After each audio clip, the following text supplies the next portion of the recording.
episode may contain language or discussions that may be offensive or triggering. Refer to the episode summary for details. Welcome to the SheConfidential podcast. Today I'm here with Miss SharRon Jamison. She is a mom, author, life strategist, minister. She's a diversity, equity, and inclusion advocate and a corporate leader. Before we got started, we were talking about how women can do any and all things. We don't have to just choose one. And as you all can see, Ms. Jamison is doing everything fabulously and looking fabulous as she does it. So thank you so much for being here today. Today, we're going to be talking about how women can discover their power to be their authentic selves.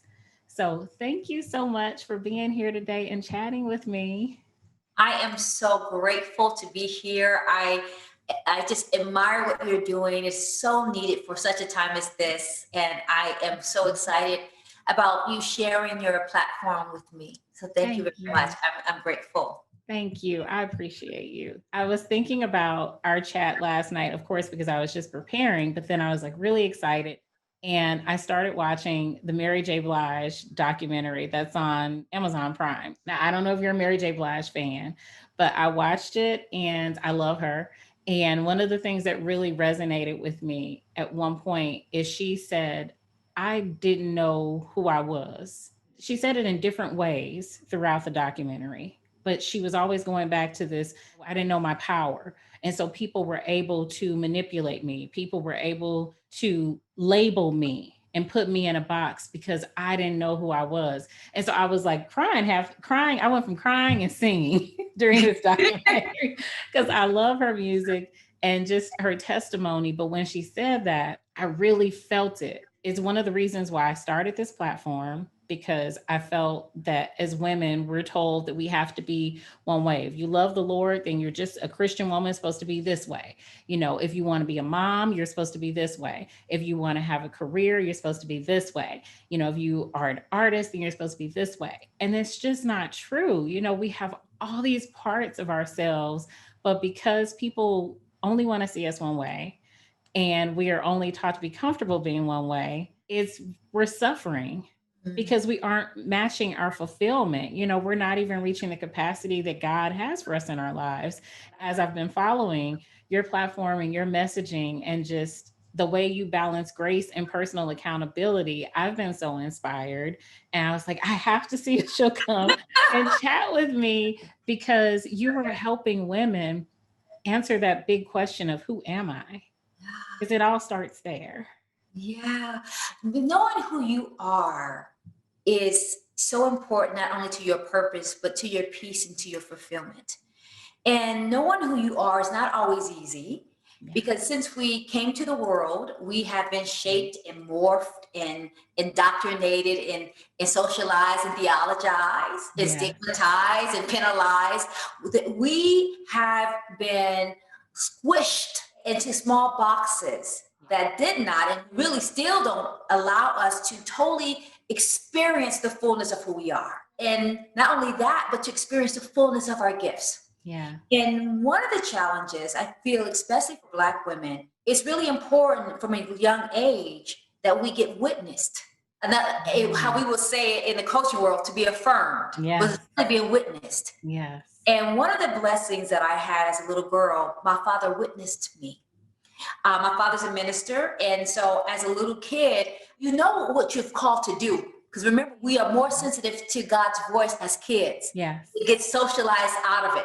You know, we get socialized out of our strengths, right? Yes. So as a young kid, I remember getting a brush and I'm preaching. I'm preaching to my shoes. I'm preaching to my dolls. I was writing. And even though I wasn't good, something instinctively said, this is you. And I felt at home. And even though many people thought I was just mimicking my father, it was something different, because I would feel like I was floating when I was doing it. Mm-hmm. My father witnessed it and knew enough to say, you know what? God is going to use you. Oh, you're talented. Oh, you have an anointing on your life. Oh, you're special. Wow. And because of that, because I was witnessed, I had some understanding that hearing God's voice was okay, one. but also it started anchoring me in who I was. And I needed that because society was telling me who I was not. Yeah. And I think that is a challenge that we don't get witnessed from a young age. We have to have someone to affirm, like in those big churches, those mothers used to say, baby, God got something good for you. Yes. If we don't have that, we don't have that, we don't understand who we are. So at a young age, I knew I was something. Now, I didn't know what it was going to be, but my parents and all the church mothers, and I was a PK, everybody was witnessing me. So I wanted to see what they saw. Yes. You know?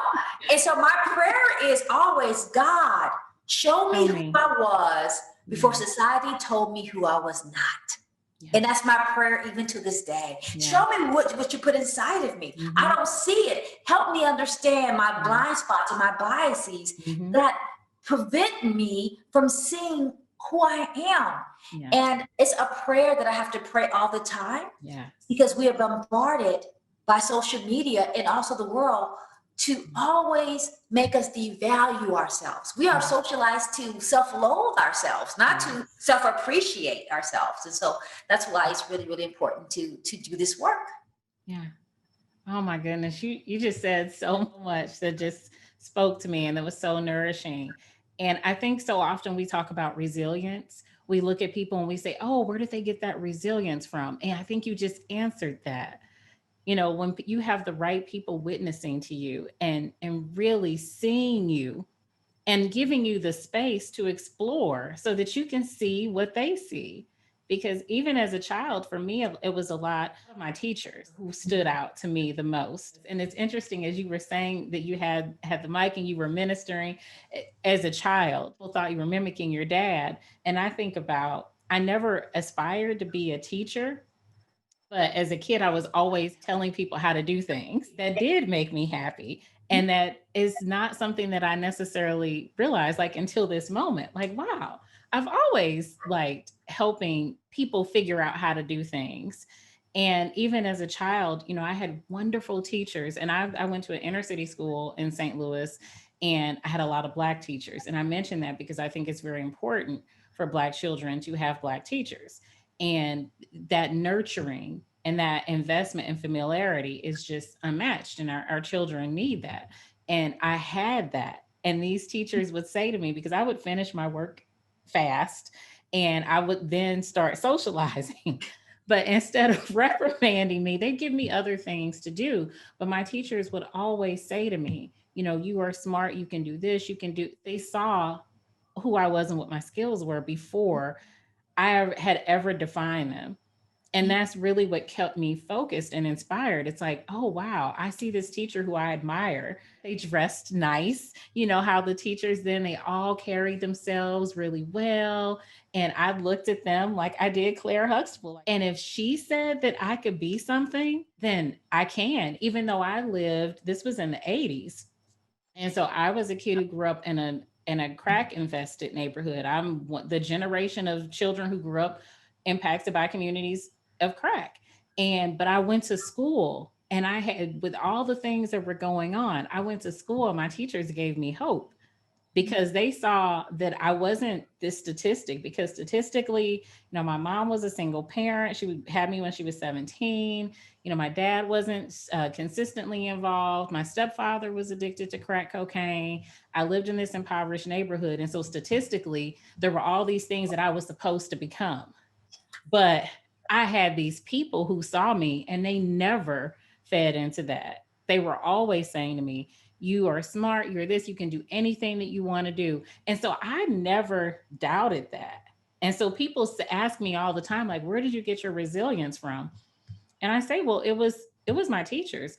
I never doubted where I could go because they told me there was no boundary.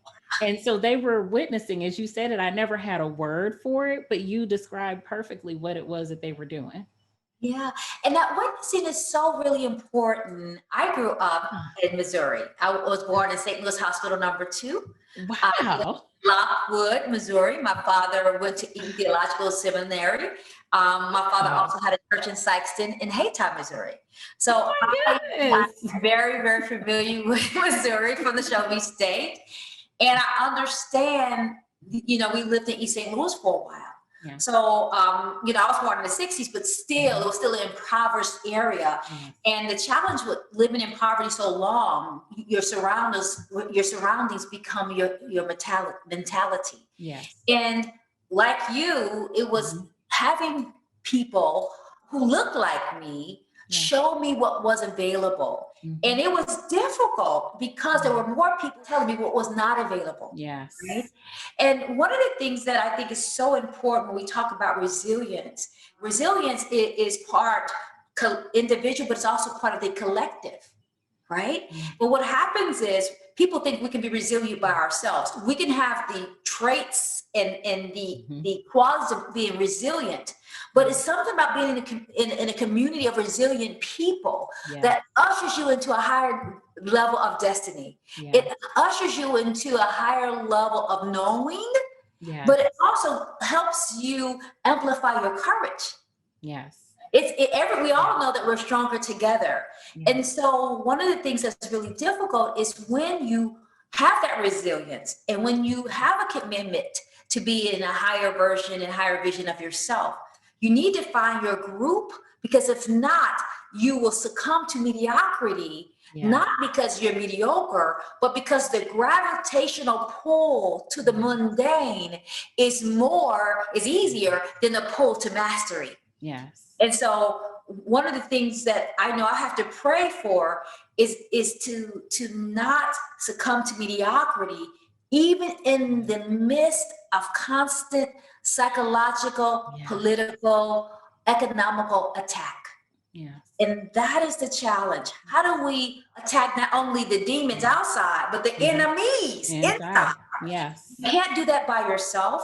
And that's challenging for Black women because we have been fed a narrative that the strong Black woman is a compliment. No, it's not. It is a kiss of death. And if I have to live up to a fictitious being, this narrative that doesn't even exist, I do it at my own demise. And that is the challenge, because we start buying into a way of being that does not allow us to nourish ourselves or get nurtured by others. And so that is really, really key. Yes. You're saying all these things that are just like, yes, absolutely. Even I did it myself. I would wear that badge of honor of, I'm strong, I'm independent.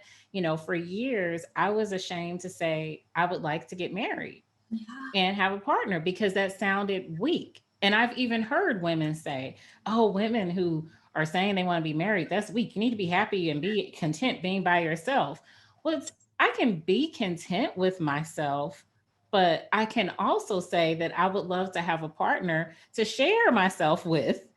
And that's not a sign of weakness, but I think that we are so conditioned that we have to be strong and hard all the time. But we don't understand where that comes from. That comes from that legacy of trauma, where we had to repress and bury our feelings so that we could just make it through the day. We had to disengage from our loved ones because we didn't know if they were going to be taken from us, if we were going to be separated from our families.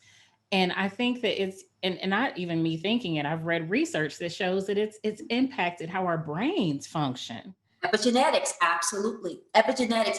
And that is why it's so important for Black women and also women of color. When we start making decisions in our lives, it is so important for us to take a step back and to understand how, I call them pests, how are these pests affecting my ability to see myself fully so I can self-actualize? And the pest stands for passed down beliefs. What have I been told from grandmama and them that grandmama and them had to believe for survival? Because remember that the messages that you need for surviving is the different messages that you need to soar and thrive. Right? So we have a lot of passed down beliefs about ourselves and about trusting each other. Yeah. A lot of passed down beliefs from slavery. Never can't trust another woman. That's not true, but they're passed down beliefs. The second thing I call the past is expectations. So we have, societal expectations, cultural expectations. We even have community expectations. And the expectation is, even growing up, that being smart was wrong. Yes. So if we were smart and I was a smart kid, I got kicked out of the in crowd. Another word would be peer pressure. These expectations, even in our families. When I was the first one to get a degree, and first one to get a master's degree, and the first one to become a millionaire, the expectation was I was supposed to support all of y'all. The devil is a lie. Expectations, right? So we carry that. The S is for systemic barriers. We as Black women, there are many systemic barriers that we need help to navigate. And even if racism, sexism, code shifting, tone policing, the white gaze, all of those ways that whiteness shows up, we got to educate ourselves about that, because if not, we will think it's us. It's not you, it's societal. But however, we need to understand what those things are to be able to name it. And have some sisters who've been there before to help you navigate under it, around it, or whatever, get around it, because the barrier cannot block your brilliance if you don't let it. And then the T is for trauma. We have some little trauma and big trauma. Bullying is trauma. Growing up in poverty is trauma. Not having enough is trauma. Being the other, the big girl, the skinny girl, the tall girl, whatever that is trauma. Abuse is trauma. Sexual abuse, religious abuse. And I'm a minister. There's a lot of abuse happens in the church hurt. You know, so those traumatic experiences, I love what Dr. Timmons says. She says trauma makes you hide your truth. So you forget the truth of who you are because your trauma speaks louder than the truth. Because trauma speaks in shame. The worst of trauma is guilt. The worst of trauma is unworthiness. That's how trauma speaks to us, right? And then the S is stories.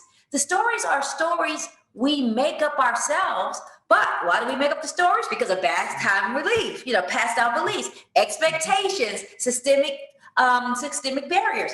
So we have to understand what those beliefs, I call them past star. Now here's the challenge.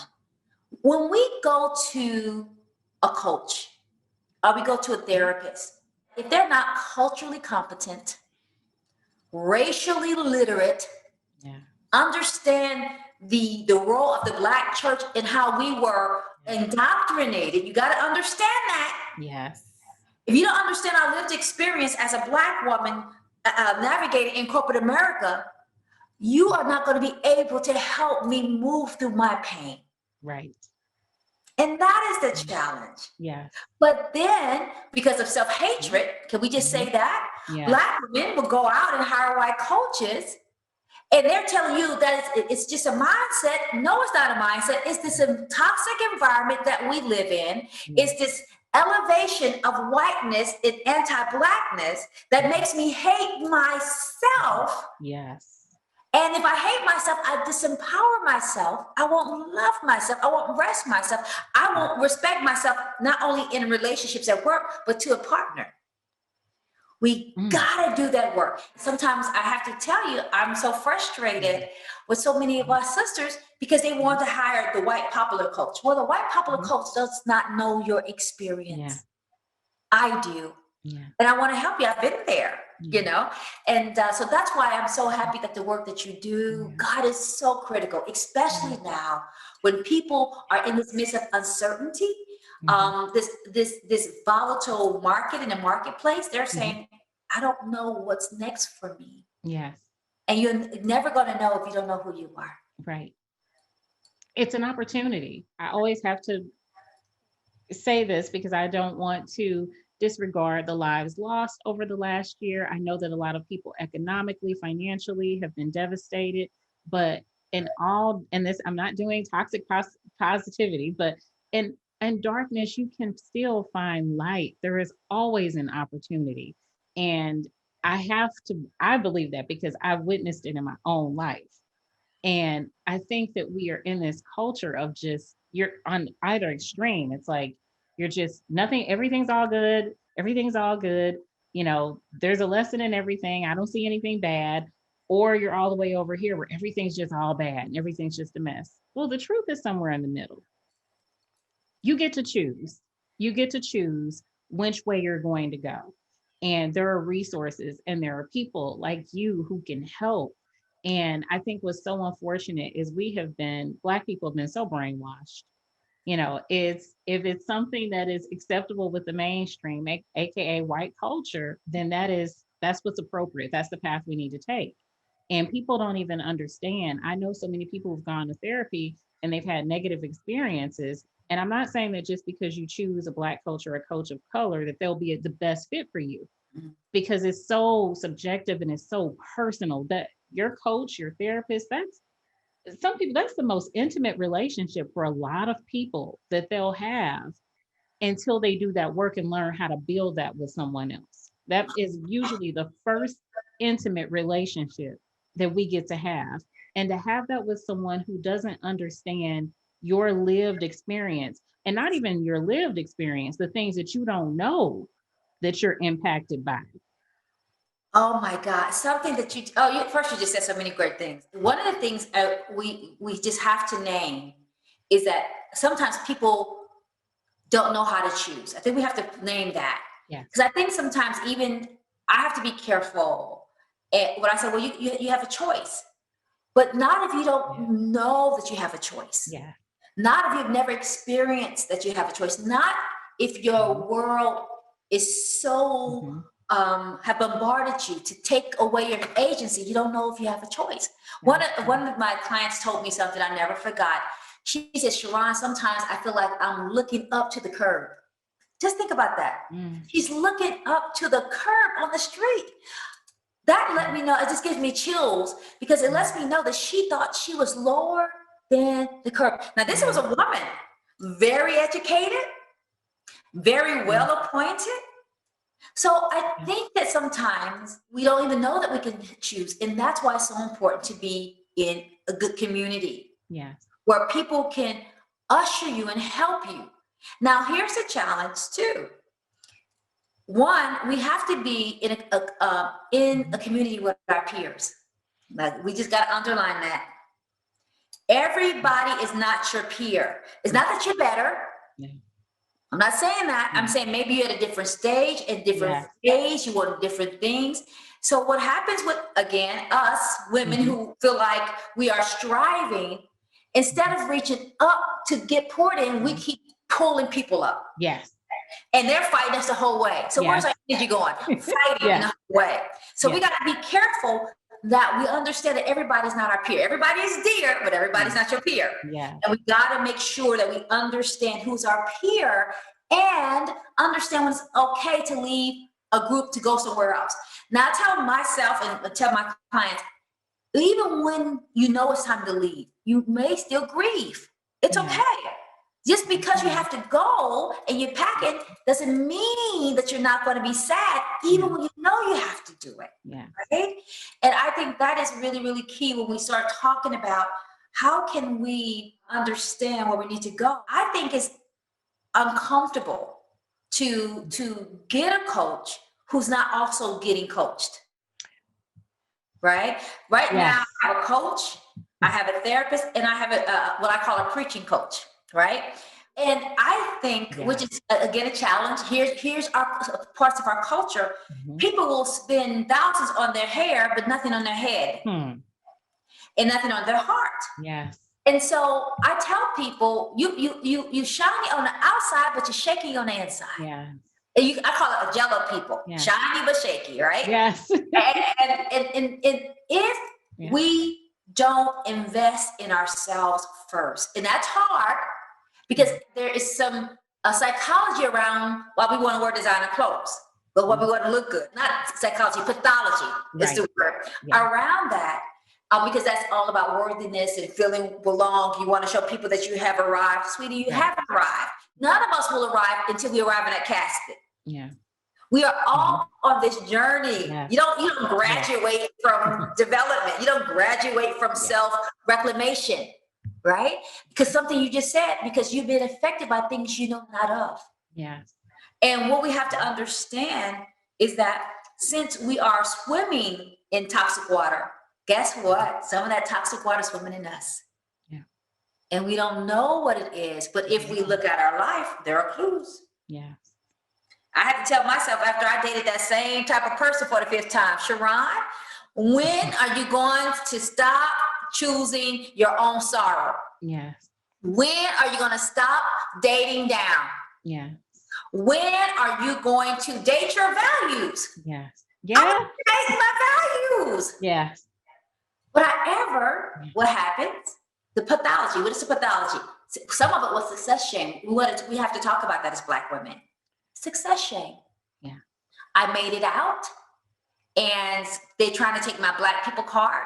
Yeah. So I'm going to go back and stay in places that I have outgrown. Yes.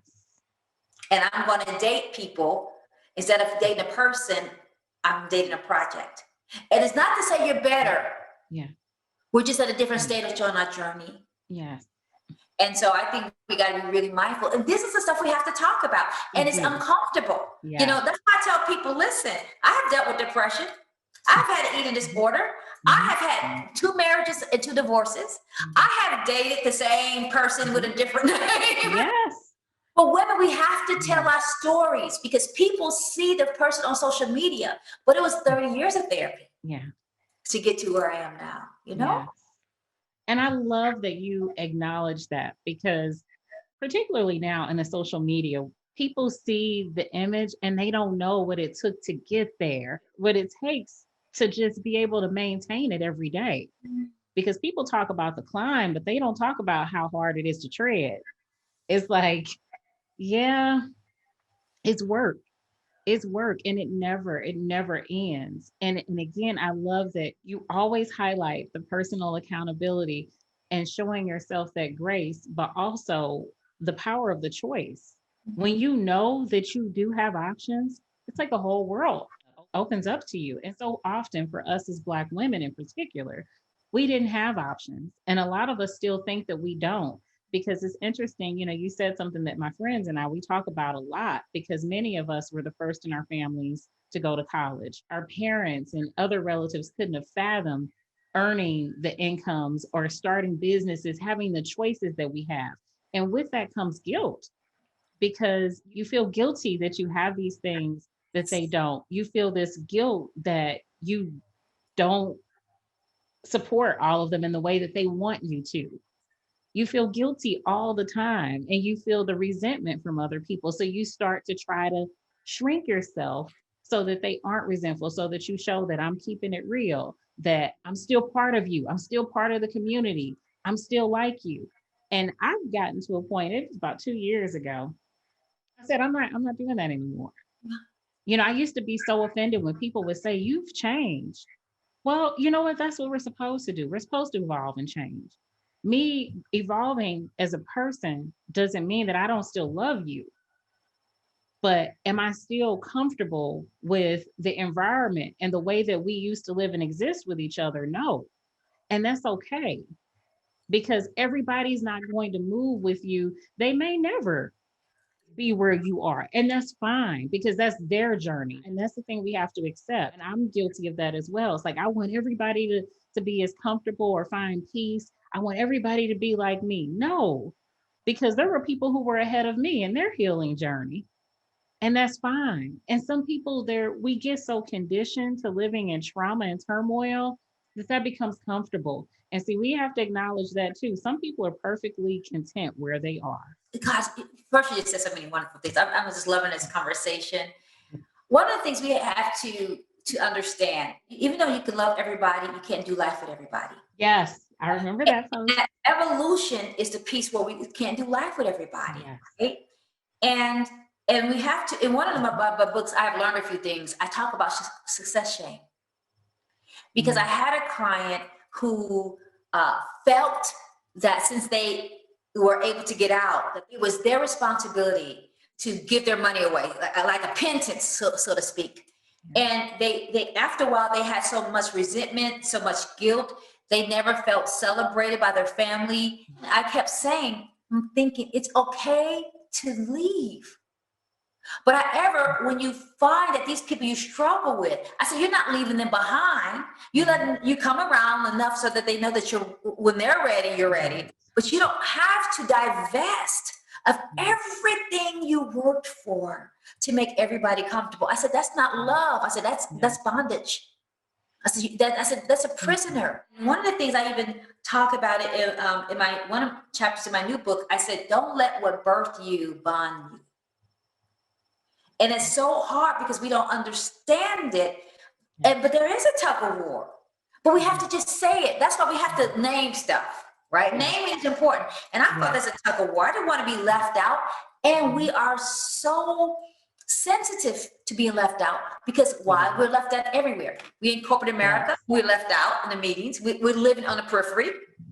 We are in some of these faith traditions, and we don't blindly follow the pastor anymore because we believe in critical thinking. So we kind of left out. We're there, but we kind of left out. We want to be better. So sometimes we even go to seminars. We look around, it's only one or two, so we left out. And so since we have lived on the periphery for so long, our hunger and our thirst to be accepted, we will go back into the dungeon. Yes. Because we don't want to die. Yeah. And I want people to understand that you go back to the dungeon because you don't want to die. Because even though it was not protection, it's not a jungle that you're fighting to feel seen as a Black woman in a white dominant culture. So we have to acknowledge that we're in two places. We are. And both of them are not comfortable. Yes. Right? One of the things too you said about people being content. People always say, SharRon, I'm happy. I said, you know what? Look at your life, really? Why? Are relationships nourishing? No. Are you taking care of your body?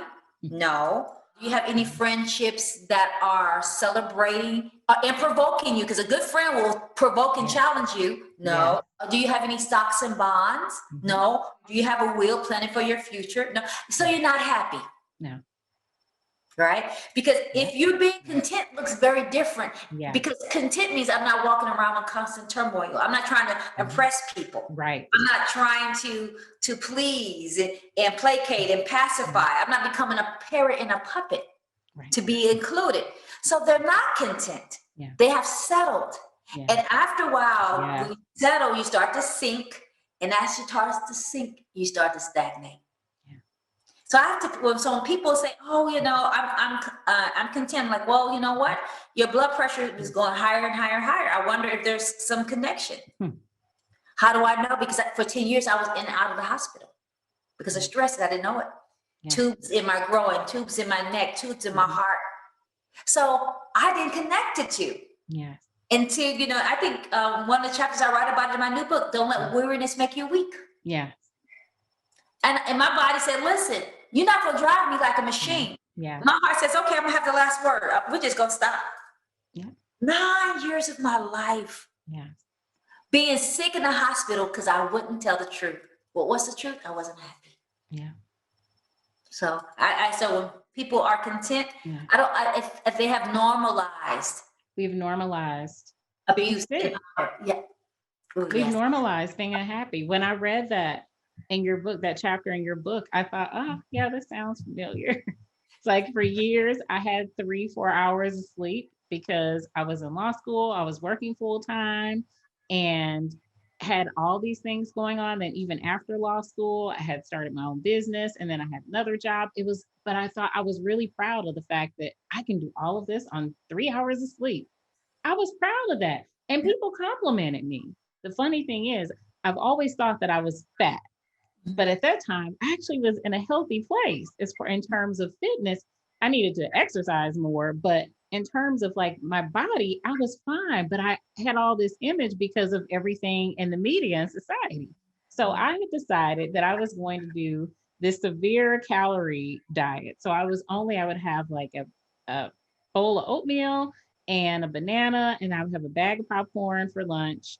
And I would have a lean cuisine for dinner. And then maybe twice a week, I would have something else for dinner. But I would work out, like I worked out 4 days a week. That was disordered eating. And I didn't know it at the time. It was years later. And the only reason I stopped doing that is because I started law school and I couldn't focus because my brain needed more energy. I needed more food. And so I went to the other side where I was like drinking frappuccinos and all that stuff all the time for sugar to focus. I told my personal trainer at that time when I was literally starving my body, and going to go work out and I was dizzy. I would be in the body pump fitness class feeling dizzy, but I was proud of myself that I pushed myself and got through the workout. And people would tell me, whatever you're doing, continue to do it. Keep doing it, because they didn't know necessarily what I was doing. And so we have to be really careful with the messages that we're sending people, because even then, I kept thinking I need to eat less, or I need to work out more so that I can be better. And, or I need to sleep less so that I can work more, so that I can be better, so that I can earn some more money, so that I can help this person or help that person. It all caught up with me where my body was like, we can't do this anymore. Our brains are incredibly adaptable. That's how we've been wired to survive. And so you will tell yourself this is normal and you'll function like that until your body can't anymore. Oh gosh, what you're saying is it is so critical, and that's why it's so important for you to tell your story and tell me to tell my story, and people to tell the truth. Yeah. We sometimes we pay a high price for an illusion of success, but the price that we're paying is because we don't feel worthy. And I say that, how do you know that you're not in a good place? One, the always when we have to overcompensate, overthink, over evaluate. Because because every time you're doing something over is an issue underlying of under. I had to overcompensate in corporate America because I felt undervalued. I had to be over vigilant because I felt under protected. Yeah. I had to be over courageous because I know under cared for. So the always for over, when you start overcompensating, feeling overwhelmed, overdoing, overfunctioning, right? Overeating, that's my thing. Because I told you I have like a 10-year battle with that. Was it any of the over is something under? Why was I overeating? Because I was being undernourished emotionally and physically. So my food became my drug of choice. Always for that. The W stands for when we don't feel worthy. Now, people think that you can feel worthy out by yourself, maybe, but that's not true. We understand ourselves based on validation from others. Now, we don't need their validation when you already have grown and you have a sense of confidence. But if you have never been affirmed, you're going to be easily manipulated for validation because you're going to be chasing it. Yes. That's why you have to be around women that you can tell the truth and say, you know what? Sometimes I don't feel worthy. I didn't feel worthy at work. I don't feel worthy at home. I don't feel worthy when I look in the mirror. I feel worthy. Be able to be strong enough to be vulnerable, because it takes strength to be vulnerable. But let people hold you in that place. Because sometimes I don't feel worthy, but I call my couple of friends, and sometimes they have to remind me who I am. But we don't tell people that. That is for we become lost. Why? Because we won't liberate ourselves from all the messages, all the mayhem, all the myths. And when we start believing more in the myths than the miracles, or the messages and more than our own medicine, because we all not only have medicine that God gave us when we came to the world, we also have medicine to share when we operated out of our purpose. We all are medicine women, right? And so we have to understand that meaning is more than mandates. That what I feel called to do, so it gives me meaning, is more important than the mandate of the church, of the religion, of the society. But we can't do that in isolation. No. And it's so hard because the myth is we don't need anybody. That toxic individualism, first, that's Eurocentric. Yes. It is not indigenous nor African. No. And if we don't understand that healing requires individual and the collective, we will keep thinking that we can arrive by ourselves. You don't know. It's so funny when people say, well, I went to a conflict management class. I'm good at conflict. I'm like, have you argued with someone? No, you haven't. You don't know if you're good at it. You have some skills, but you don't know how good you are until those skills have helped you navigate conflict. You see how we deceive ourselves? It's kind of like me saying, oh, you know what? I can swim. I read a book. Have you been in that water? you don't know if Yeah. you can swim. You know a history of swimming. We're reading the books, which is good. Yeah. But we don't understand how to make that message flesh. And that's why community is so important. And finding the right resources, people who will challenge your thinking. Once you do a lot of that in your book, and I want to talk a little bit about your book and where the audience can find it, but you do that in the book. And like I said, I love your balance of personal accountability and just empowering people by highlighting you have more choices here than you have been allowed to believe. When I decided to marry a Muslim, my family gave me the book. But I learned at a young age that come hell to high water, I still can make a choice, right? In the book, I talk about one of my clients who grew up in a very religious household, and she got pregnant. And she stayed in this marriage, and her husband was good, but she didn't want to get married. Yeah. And she stayed there and stayed there and stayed there until she left. I have one of my clients was a doctor, hated it. Can you imagine 12 years of school and you hate it? And when she stopped being a doctor, she's a life coach now in Atlanta, you would have thought she was slapping her family in the face. Sometimes we can't do stuff on our own. No. It's okay. That's the difference between a coach who is a travel agent and a travel guide. A travel agent say, well, look, healing is over there. That's a travel agent. Yeah. I would say the healing is over here. Let's join hands and walk over there together. That's a travel guide. We need a travel guide because we have, as Black women, we have not only our own trauma, we have cultural trauma, intergenerational trauma, political trauma, civic trauma.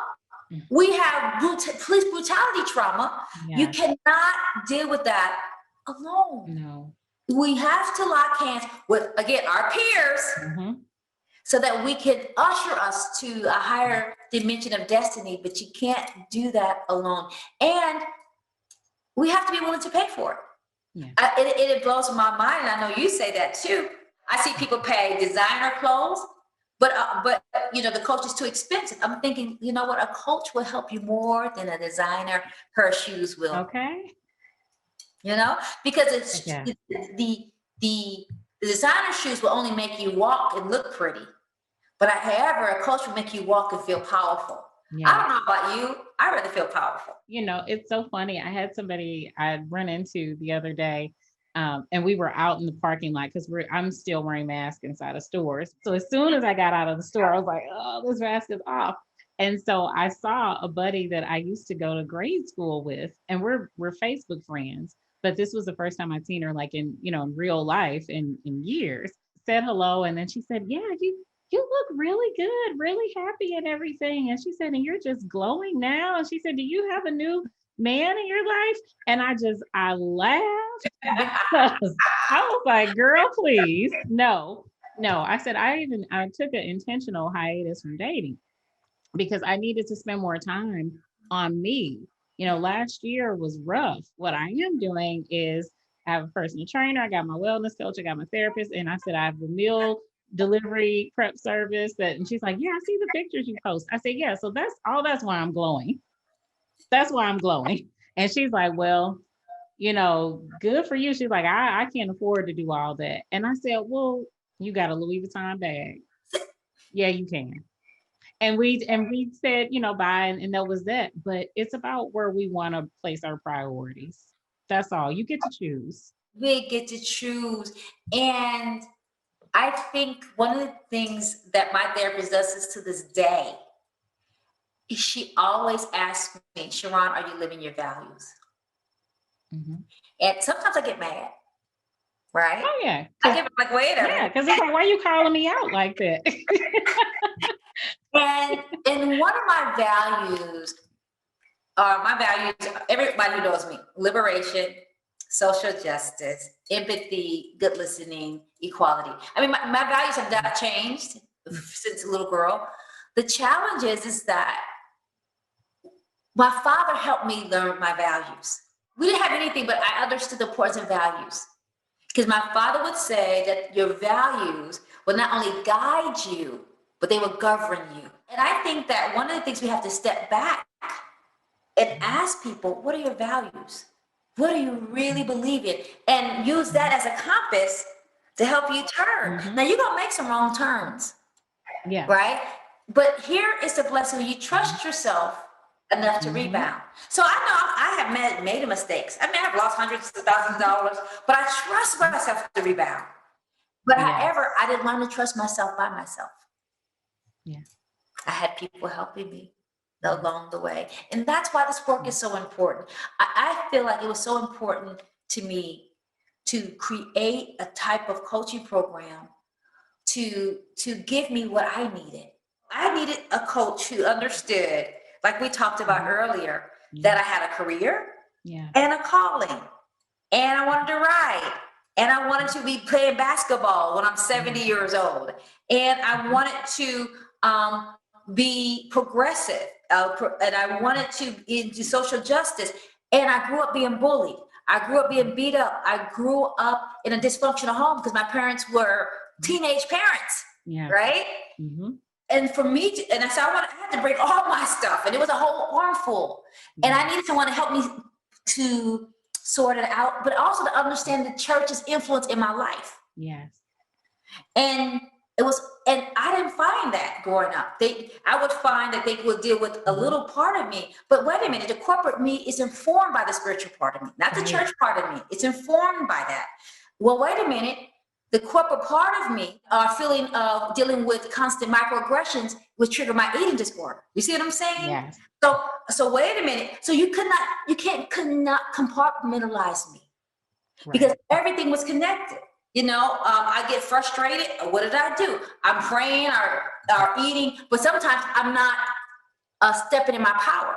So I need someone to understand all those intricate ways that those ways support the fullness and the wholeness of myself. Yes. And that's why I said I have to do something different as a coach, because I understand not only are we multi-layered, our trauma is layered. Yes.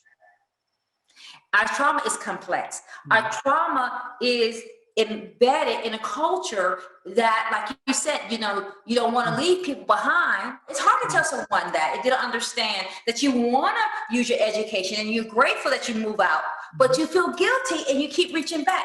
You cannot understand and coach for that if you haven't been around it.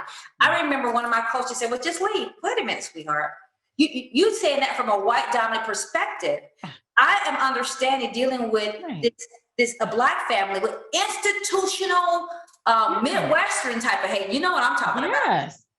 So that was not an option. No. Not only that was not an option, I'm not spiritually, but also my politics is not going to let me be behind. But can you help me talk me through so I can find harmony, not balance, harmony, whatever that needs to look like for this stage. And they couldn't really help me. You couldn't do it. And so that's why I think it has to be people like you, people like me, to say, listen, we understand, girl, look, we juggling too. We don't have it worked out, but I can give you some of the wisdom that I have gained. Thank you for being vulnerable. It means a lot to know that you're not alone in it. And that you don't feel like I'm at this point, I shouldn't be struggling anymore. No, this is life. Until we get to the other side, this is life. Yeah. But God has given us tools, and he's given us people. He's given us so many amazing people. So we're not alone. I think grace suits all of our case. And I know for me, by some days by noon, I have used all of my grace up for the day. My father used to say, good Lord, you're using up all your grace at one setting. And we laugh about it. But I give myself grace because for many of us Black women, we don't have a roadmap. We don't know what this needs to look like. And the ones who have a roadmap, they're busy, not because they don't love us, but they are the matriarch in their own families. I don't think people realize how heavy being a successful Black woman and being the only one in your family is. It's heavy. Can I just be honest? It is. It's heavy. It's really, really heavy, because not only you become the doctor, but the lawyer. It doesn't matter if you didn't go to law school. You just have more education than others. You see what I'm saying? So you're the keeper of all of that. And if we're not healed, it will play into our ego, and we will feel superior. and we will start being the savior if we're not healed. That's why we have to be healed, to keep our ego in check. And it's not because we're bad people, but because we know that we want someplace where we feel important. We don't get that in our jobs. No. When you're fighting, microaggressions and racism every day. So we have to be mindful that, my ego is being nourished. Yeah. But in a way that cripples your family. Yeah. And we got to be able to say that language out loud. Yeah. It's a balancing act. Yeah. Yes. Where can people follow you and find you? Everything is SharRon Jamison, and my name has 2 R's. It's SharRon, SharRon Jamison. My books you can buy them from me or Amazon. I don't care. I want people to buy them. My newest book is called Deciding to Soar 2, Unwrapping Your Purpose. And it's 70 short chapters that started off as Facebook posts, our social media posts. And I just put texture around them because that's how I kind of think. Yeah. And also I wanted to honor my ancestors because these are the messages, this little sayings that I got from them, sayings like, don't connect with people if they don't know what you carry. Maybe make sure your faith has feet. These are some things that these old women poured into me that I don't forget. And it's a way of honoring that. Yes. I would love for people to get that book. When you self-publish, you need a lot of support. I have 2 programs that I absolutely adore. One is called You Can Depend on You. It's based on my first book, I Can Depend on Me, which takes place in University City in Sykeston. So when you're reading it, being from St. Louis, you're going to know the areas that I'm talking about. About those 5-step process that I had to heal myself from being bullied in school, and how I had to reclaim and remember myself to be healed. So You Can Depend on You is that process. And in You Depend on You, we also have a sister circle where we have conversations like this, where we talk about what most coaches don't want to talk about: racism, sexism, whiteness, the system of whiteness, internalized sexism, internalized racism, homophobia, ageism, fat phobia. We got to talk about that type of stuff, mental illness, church hurt. Yeah. So that's in that. And then I have another program, which is a 6-month program called I Dare to Be Me. I only do that twice a year because it's a 6-month program. Yeah. We go into not only racism, sexism, and how that impacts our lives.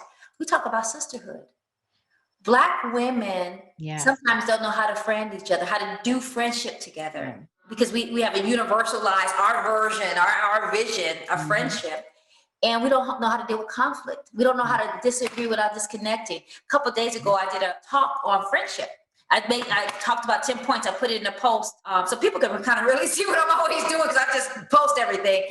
And we talk about that. We talk about developing a strategy based on how we are wired, because we all are wired differently, but we are all wired to win. It's in our DNA. We came to the world to be not predictable, but purposeful. And so we came with stuff. But how do you identify your gifts, and how do you actualize your life's work and monetize?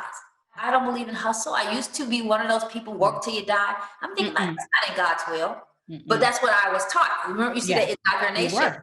And now I think I'm taught that you do your gifts because our gifts will make room. Yeah. So my goal is, God, show me which room to go to. And those are the ways that I would love for people to work. And then I'm also a speaker. So I would love if people need a speaker or a preacher. I look through the text very differently. I look at the text and preach from a Black feminist perspective. And I would love for people, if they need a speaker, to think of me. And thank you so much for letting me be here with you today. Thank you. I appreciate you. I am inspired by you. You're just amazing. Yes, you're amazing. So thank you. You're helping us all heal. I mean, yes, thank you. Thank you. So for everyone watching, you all can go to SheConfidential.com and go to the episode page for this episode, and you'll be able to find all of SharRon's contact information, the link to purchase her book. All of that will be on the episode page, and then you'll also be able to find it in the description box if you're listening to the podcast and on the YouTube video. So audience, please let us know in the comments, what is blocking you from discovering your purpose? Answering that question, who am I? If you figured it out, who do you want to be? What's blocking you from discovering that? So my name is Charlene Ketchum, and this is She Confidential. I've been chatting with Ms. SharRon Jamison. Please make sure y'all are following her. Until next time, thank you so much. Thank you.